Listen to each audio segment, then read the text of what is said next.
Bienvenidos a Contacto Estrecho, un acercamiento a la economía política, con la conducción de Roberto Espinosa y las participaciones centrales de Bernardo Dickstein, licenciado en Administración, y Hugo Velázquez, licenciado en Economía, y en la coordinación Federico Lescano.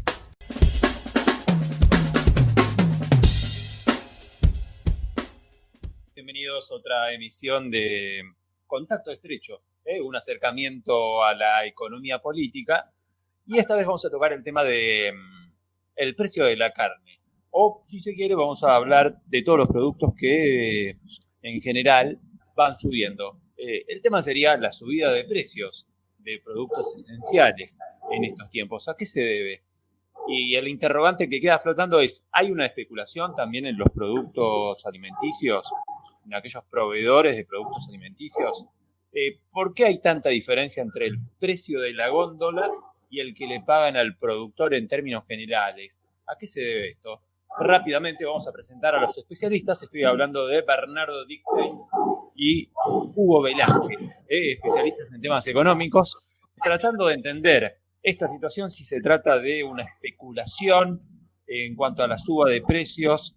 Productos de la carne, por ejemplo, subió antes de las fiestas 25%, ahora se dice que va a subir otro porcentaje más. ¿A qué se debe esto? ¿Por qué hay tanta diferencia entre lo que se observa al precio de las góndolas y el que percibe el productor?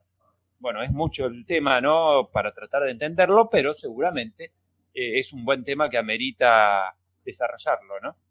Primero, cuando se analiza cualquier cadena de valor que tenga que ver con la dieta de los argentinos, hay que tener en cuenta qué representa ese bien. Y en el caso de la carne, estamos hablando de un alimento que tiene una importancia superlativa en la gastronomía argentina. Eso ya de por sí me parece que amerita diferenciarla respecto de otro tipo de alimentos. Por ejemplo, el pescado de mar. Más allá de que en los últimos tiempos, los últimos años, se fue incorporando con mayor fuerza a la dieta argentina, pero es para un sector absolutamente minoritario. Después, otra cosa que hay que tener en cuenta cuando se quiere entender las razones de los aumentos de precios, en principio, hay que excluir las cuestiones estacionales, ya sea que haya abundante oferta o que haya problemas de oferta.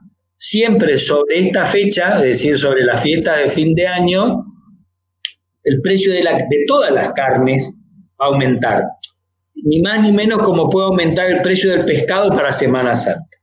Después, cuando vamos a analizar la cadena de valor, tenemos que entender que una cosa son los distintos eslabones de esa cadena que le agregan valor, y otra cosa son distintos sectores que a lo único que aportan, en realidad aportan entre comillas, es a una excesiva intermediación, que en el caso de la carne vacuna, algo de eso puede haber.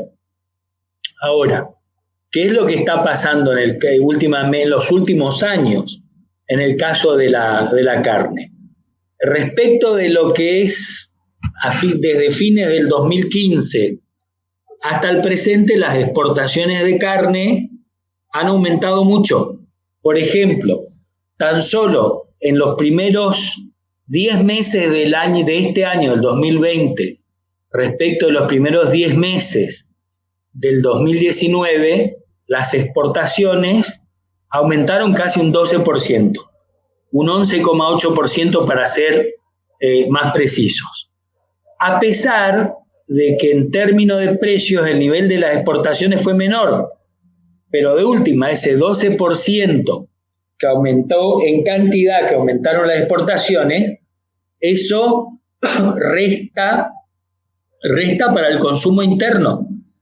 Y a eso agreguémosle de que desde hace por lo menos una década o más, creo que desde la década de los 90, el plantel ganadero argentino, salvo algún que otro año en particular, viene disminuyendo, en tanto en que por momentos se puede observar cómo el consumo per cápita viene aumentando, especialmente en la mayor parte de los 12 años del gobierno kirchnerista, donde el poder adquisitivo de los salarios se recompuso y obviamente por la importancia que tiene, como decíamos al principio, la carne vacuna, la demanda también presionó sobre una oferta que no aumentó en la misma magnitud.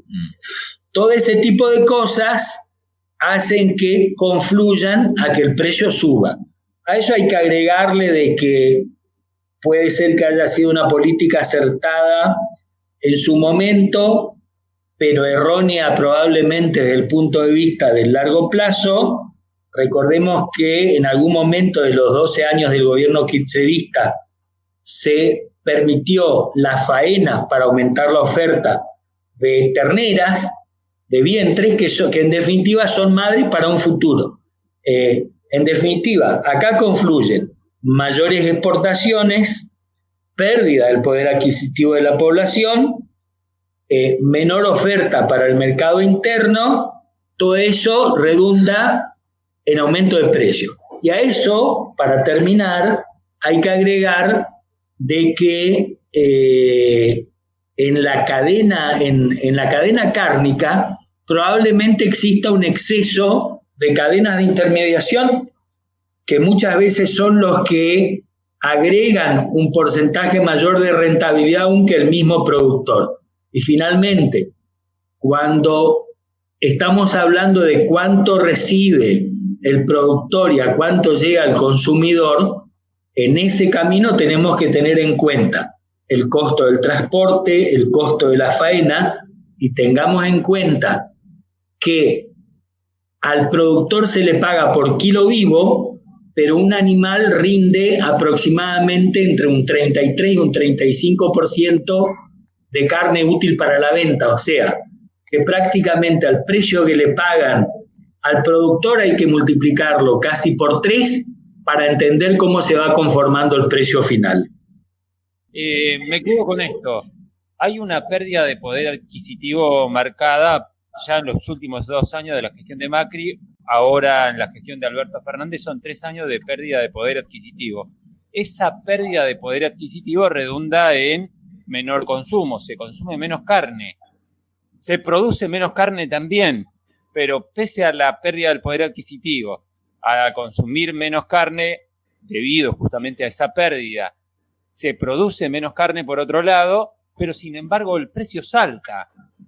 El precio de la carne termina yéndose por las nubes. ¿Cómo se explica esto? Bueno, esto probablemente Hugo lo va a explicar con más precisión, pero esto tiene que ver con la elasticidad que tiene un bien como la carne frente a un aumento de precio. ¿Qué quiero decir con esto? Que justamente por la importancia que tiene la carne vacuna en la dieta argentina, el hecho por dar un ejemplo, si el precio de la carne aumenta un 15%, eso no significa que la cantidad demandada vaya a disminuir un 15%, porque la carne en este caso es inelástica. Me parece que este es un tema que lo puede desarrollar con mayor precisión Hugo. Puede pasar, primero, hay una cuestión también. Argentina crece poblacionalmente. Por lo tanto, no significa que caiga la demanda a lo largo del tiempo. La demanda va a seguir creciendo. Lo cual, ya otro lado, si crece la demanda, no está aumentando el stock ganadero, va a repercutir en precios. Al disminuir el stock, no aumenta la oferta. Por más que baje el salario real de las personas en los últimos 4 años, no significa, al ser un bien de muy primera necesidad en Argentina, es base de la alimentación la carne, posiblemente las familias hagan ajuste en otras cosas y no necesariamente en el consumo de carne.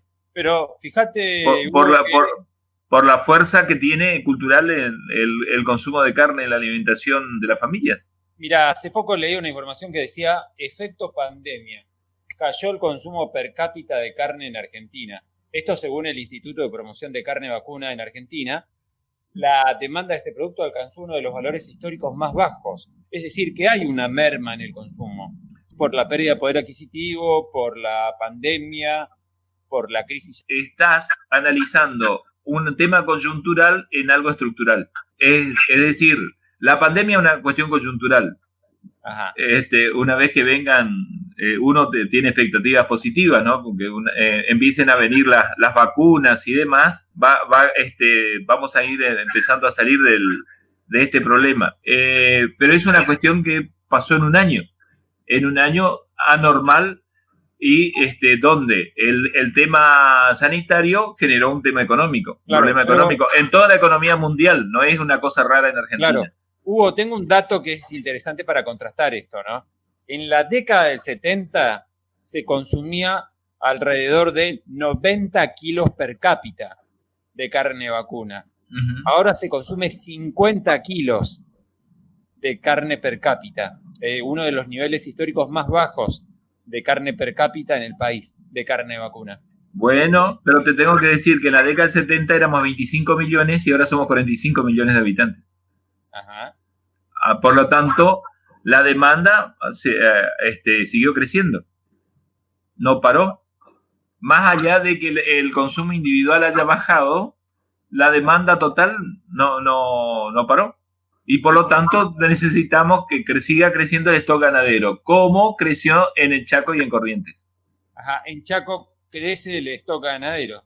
Bueno, ese es un fenómeno interesante, bueno, que yo lo quería charlar justamente al tocar el tema ganadero. Es algo que se produjo, es una externalidad positiva en la producción ganadera del Chaco, que se produce como consecuencia de un fenómeno totalmente externo a Argentina, que era en un momento donde Argentina decidió no sumarse al cierre de venta de granos a la Unión Soviética, que fue una estrategia que hizo Estados Unidos en un momento, y Argentina le decide vender granos a la Unión Soviética. No, se empezó a aumentar la producción ganadera en Chaco, Corrientes, Formosa, Mendoza por el otro lado, y los campos en la Pampa Húmeda se empezó a utilizar para la producción granera, ante los buenos precios de venderle a la Unión Soviética.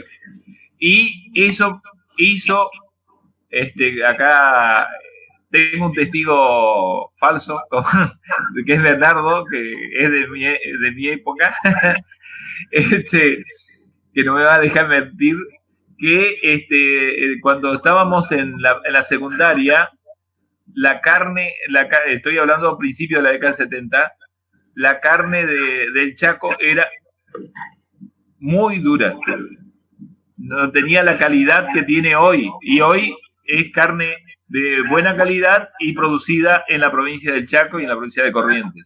A ver, esa cuestión de que Chaco consumía la carne de Santa Fe ha disminuido notablemente. En cambio, por ejemplo, eso se mantiene en Misiones. Te doy un dato. Principio de 2019, el SENASA, una noticia que salió en Norte, en Diario Norte, el SENASA había vacunado 2 millones de cabezas en la provincia del Chaco. Nada más. Eso no existía en tiempo atrás. Además que se comía carne de cebú, que ya era dura. Ahora el cebú se usa para cruza, puro por cruza. Se habla de las distintas razas preferidas por los ganaderos. Además, en la provincia del Chaco ya hay empresas para inseminación artificial, donde trabajan con inseminación artificial. O sea, mejoró la tecnología, mejoró la producción, y porque la demanda sigue aumentando, y además porque, tema 2, las exportaciones han aumentado en los últimos 5 años. Ajá, ¿y cómo puede ser que aumente la demanda, Hugo, cuando hay una pérdida importantísima del poder adquisitivo? Por lo que Hugo explicaba hace un rato, por el aumento de la población. Porque, a ver, cuando uno analiza el consumo de carne vacuna, en este caso per cápita, obviamente es un ingrediente interesante para ver cómo va evolucionando la capacidad adquisitiva del salario. Pero por más que el consumo per cápita pueda bajar, pero la población aumenta, si la oferta no aumenta por lo menos la misma magnitud, es lógico que en algún momento la presión de la demanda va a superar a la oferta y luego los precios van a aumentar. A eso hay que agregarle la evolución en la exportación. ¿Está mal que se exporte? No, no está mal que se exporte. Lo que está mal es que no alcance para el consumo interno, porque se supone que un país lo que hace es exportar sus excedentes, a no ser que estemos hablando de un bien muy particular, no sé. En La Plata hay una fábrica de plaquetas electrónicas y el 95% de su producción va destinado a la exportación. Pero no es el caso de la carne. En general, todos los países exportan sus excedentes. Primero se aseguran la capacidad para el consumo interno. Y encima estamos hablando, insistimos con esto, creo que lo tocamos en alguna edición anterior, de que estamos exportando un bien salario, un bien que se consume. Sí. A ver, supongamos que la Argentina fuese un gran productor y exportador de calamares. ¿Sería problema que exporte al igual que lo que se exporta la carne vacuna? No, porque el calamar ocupa un lugar muy pequeñito en la dieta argentina. En cambio, la carne vacuna es un alimento de los principales en la gastronomía argentina. Entonces, la cuestión es, ¿qué es lo que tendría que hacer a la Argentina? Primero, tener un profundo conocimiento de cómo se integra la cadena de valor y descartar efectivamente que no haya excesivos eslabones que agregan innecesaria intermediación.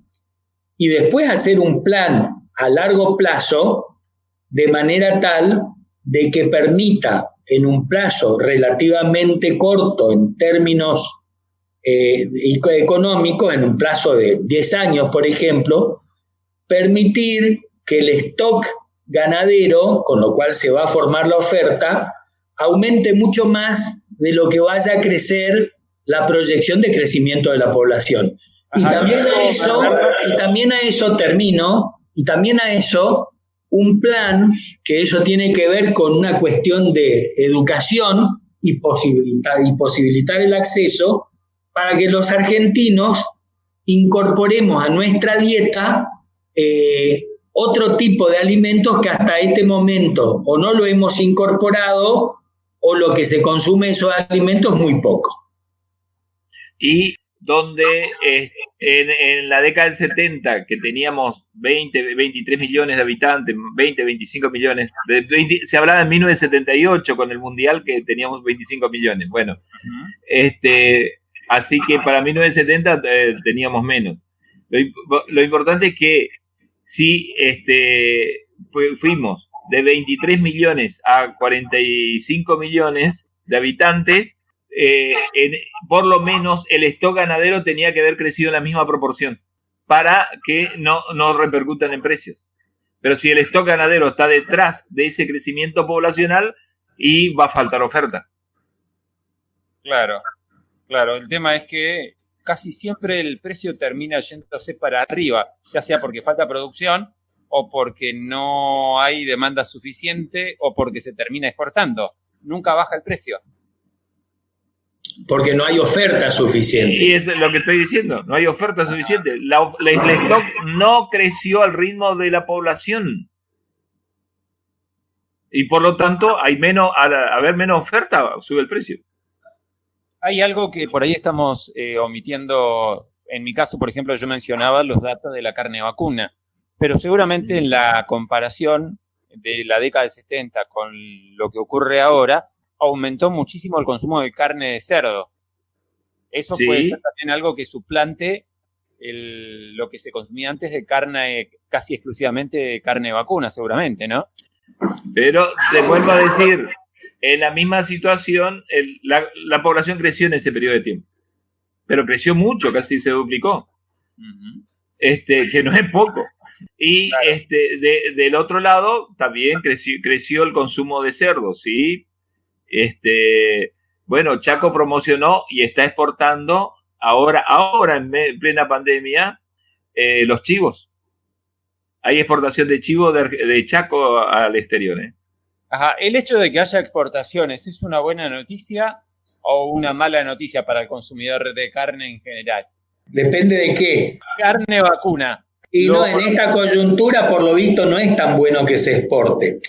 O sea, siempre es bueno exportar porque hay que generar divisas y hay que tratar de que la balanza comercial tenga un saldo positivo. Claro. Eso no se discute. Ahora, uno no puede dejar de pensar de que si no se exportase, por ejemplo, ese 12% más en términos interanuales que se exportó en los primeros 10 meses respecto a los 10 meses del 2019, uno podría suponer de que aumentaría la oferta interna, pero obviamente tampoco es bueno lograr de que la oferta interna aumente a costa de restringir las exportaciones.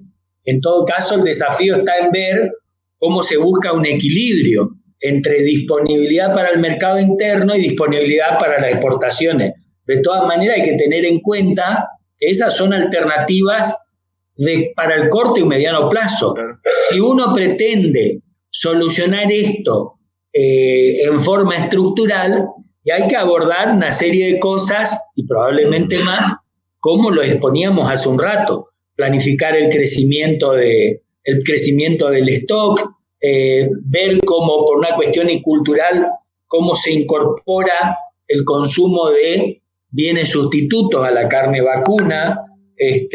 Nunca es tajante si es bueno o si es malo. En principio uno no puede decir que exportar sea algo malo. Lo que es malo es que disminuya la oferta para el mercado interno. El precio internacional se pasa al mercado interno. Es otro problema.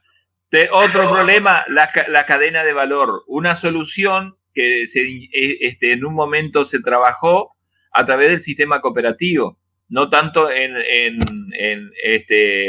la parte cárnica, en el mercado de la carne, pero hay áreas donde se trabajó para disminuir los pasos, la cadena de valor en la comercialización a través de sistemas cooperativos. Eso fue, en un momento, una herramienta. El sistema cooperativo cumplió alguna herramienta en algunos mercados para disminuir los valores en la cadena de valor, para que llegue más barato el bien al consumidor, por un precio más razonable. Sí, lo último, chicos, tiene que ver con el hecho de que trascendiera hace un tiempo de que va a haber una producción de carne en Argentina, de carne porcina, para exportar a China. Es un buen dato, es una noticia positiva, y no hablo de la cuestión ambiental, que hay cierta polémica al respecto, sino de la cuestión de producción cárnica para nuestro país. El hecho de ser proveedores de carne porcina para China es solamente un dato positivo desde lo económico. Eso no va a repercutir en cuanto al consumo, en cuanto a precio, en el consumo interno acá en nuestro país.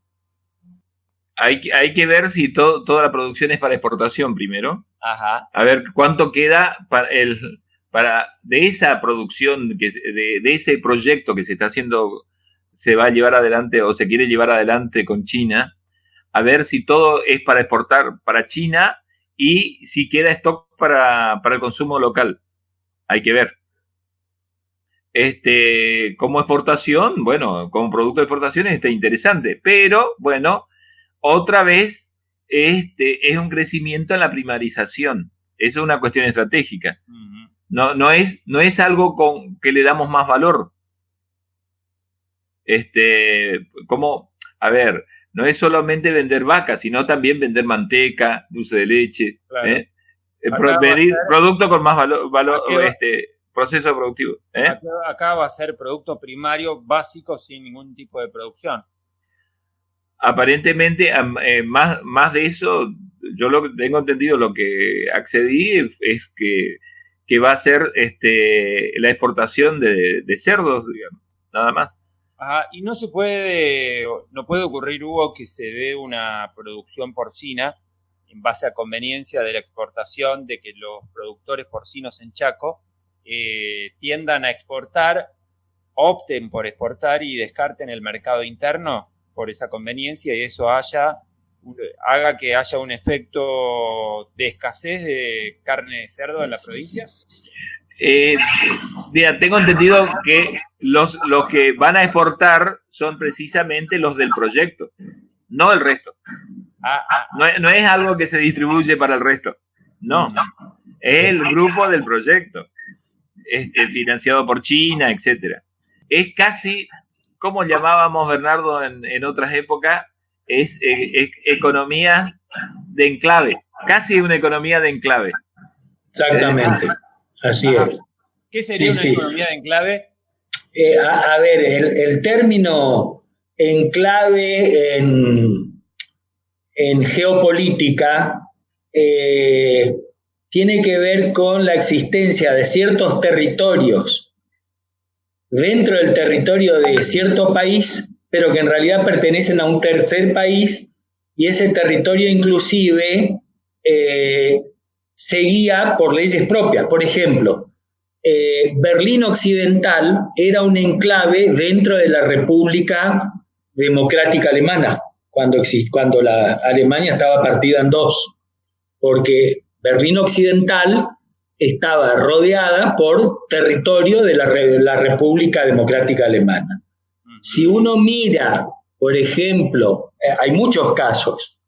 Si uno mira, por ejemplo, el mapa de los Emiratos Árabes Unidos, va a ver que existen muchos enclaves. Eso tiene que ver porque no se podían poner de acuerdo de otra forma para fijar los límites, o porque quizás dentro de esos enclaves existen poblaciones que étnicamente pertenecen a otros. De por sí hay territorios que son enclaves de Rusia, por ejemplo. Pero bueno, Hugo estaba usando correctamente esa analogía para graficar cómo se manejarían los proyectos de las granjas porcinas, que tiene que ver con un proyecto ideado y financiado pura y exclusivamente por China para hacer frente a su propia demanda, no para hacer frente a la demanda argentina. Cuando vos preguntás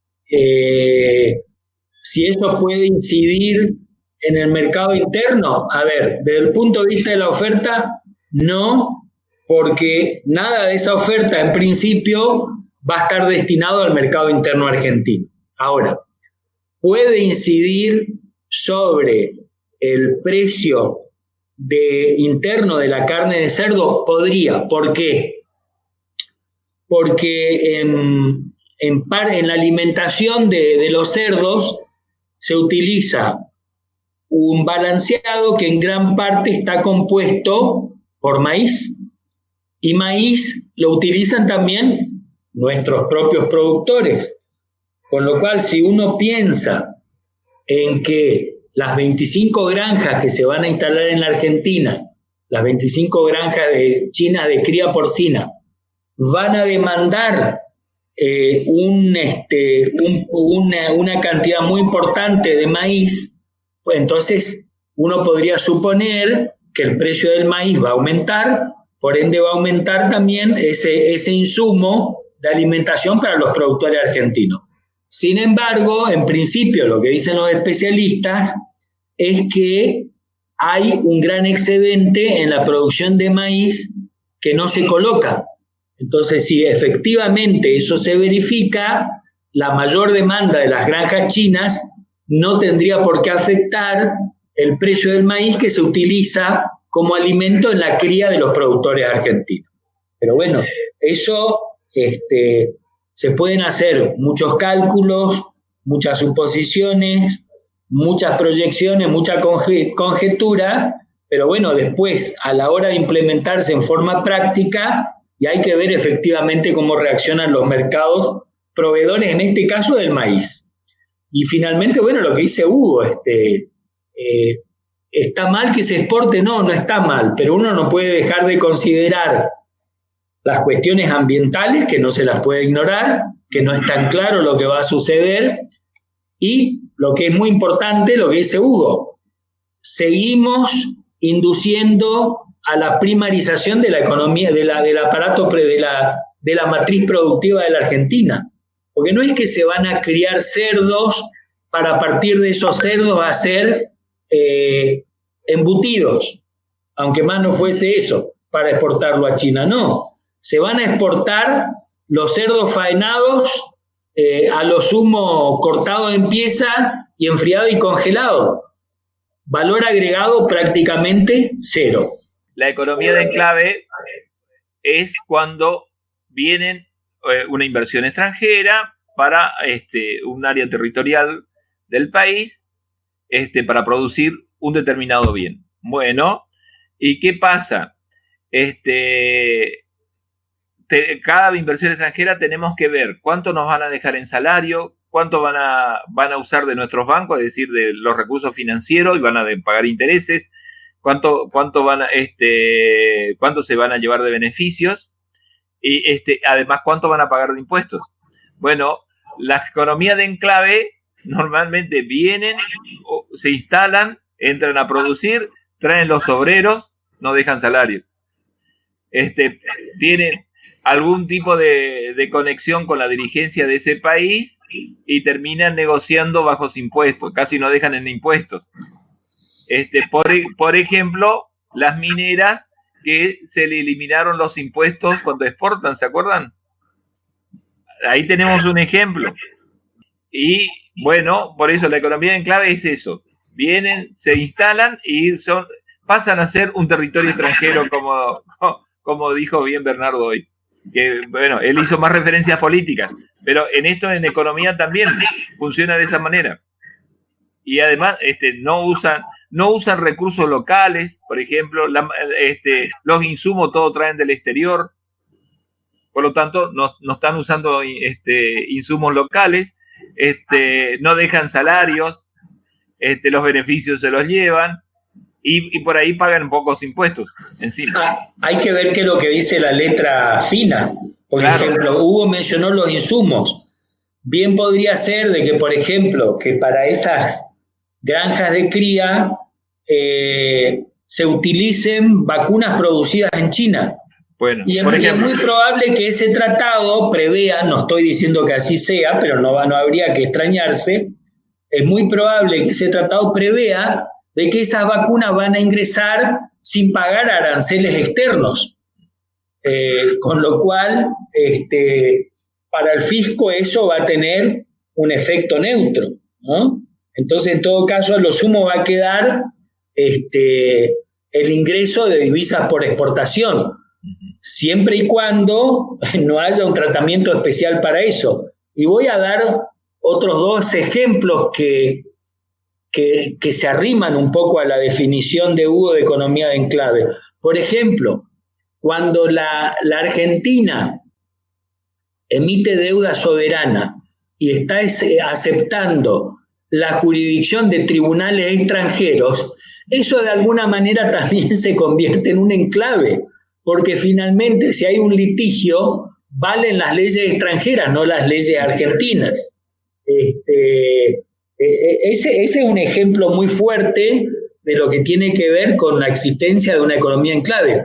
O, por ejemplo, los famosos tratados bilaterales de inversión, que en realidad están pensados en algún tipo de inversión extranjera, porque son pocas las inversiones argentinas que van a parar a ese país con el cual se firmó, prevén un tratamiento especial. Y eso de alguna manera también lo convierte en parte en un enclave. Con esta aclaración que han hecho tanto Hugo como Bernardo, despedimos esta emisión. Será pues hasta la próxima semana, en donde estaremos otra vez en otra emisión de Contacto Estrecho, un acercamiento a la economía y a la política. Hasta la próxima.